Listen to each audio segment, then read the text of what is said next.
उधर चौहान कॉलोनी में माहौल हमेशा की तरह शांत था, लेकिन किसी को अंदाजा भी नहीं था कि अगले ही पल ऐसा तहलका मचने वाला है जिससे पूरी कॉलोनी की सांसें थम जाएंगी।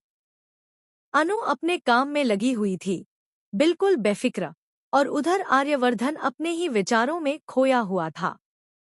लेकिन तभी अचानक एक ऐसी चीख गूंज उठी जिसने सबके होश उड़ा दिए। अनु के दुपट्टे में आग लग चुकी थी। एक पल में माहौल बदल गया। डर, अफरातफरी और चिल्लाहट सब एक साथ फैल गई। अनु घबरा गई, उसके कदम रुक गए, उसकी आंखों में डर साफ झलक रहा था। वह कोशिश कर रही थी आग को बुझाने की, लेकिन ज्वाला तेज होती जा रही थी। तभी आर्यवर्धन की नजर उस पर पड़ी और उसके पैरों तले जमीन ही खिसक गई। आर्यवर्धन के चेहरे पर एक पल के लिए कंफ्यूजन आया।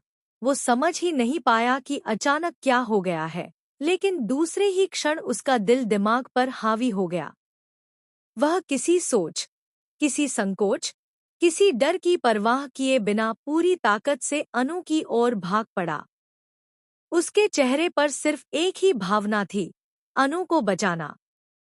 उसने भीड़ को चीरते हुए अनु तक पहुंचने में एक पल भी बर्बाद नहीं किया।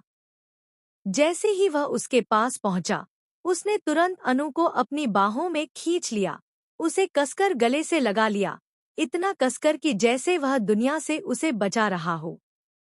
आग बुझाने में वह खुद लग गया और जैसे तैसे उसने अनु के दुपट्टे का वो हिस्सा फाड़ दिया जिसमें आग लगी थी। यह सब इतना तेजी से हुआ कि किसी को पता ही नहीं चला कि ये सब कैसे हो गया। लेकिन अब जब लोगों ने अपनी आंखें उठाकर देखा, तो पूरा नजारा उन्हें हक्का-बक्का कर देने वाला था। कॉलोनी के लोग पत्थर की मूर्तियों की तरह खड़े रह गए। पुष्पा और गोपाल तो जैसे अपनी जगह जम ही गए थे। उनके चेहरे पर अविश्वास था, आंखों में सदमा। उन्हें समझ ही नहीं आ रहा था कि आर्यवर्धन आखिर क्या कर रहा है। गंगा माई का दिल तो धक से रह गया। वह चुपचाप खड़ी सब कुछ देखती रही, लेकिन उसके मन में पहले से उठ रहा शक अब पूरी तरह से यकीन में बदलने लगा था। वह समझ गई थी कि आर्यवर्धन और अनु के बीच सिर्फ दोस्ती नहीं है, इन दोनों के दिलों में एक दूसरे के लिए कुछ ऐसा है जो किसी से छिपाया नहीं जा सकता। प्यार अपनी जगह खुद बना लेता है और अब उसने अपनी मौजूदगी दिखा दी थी।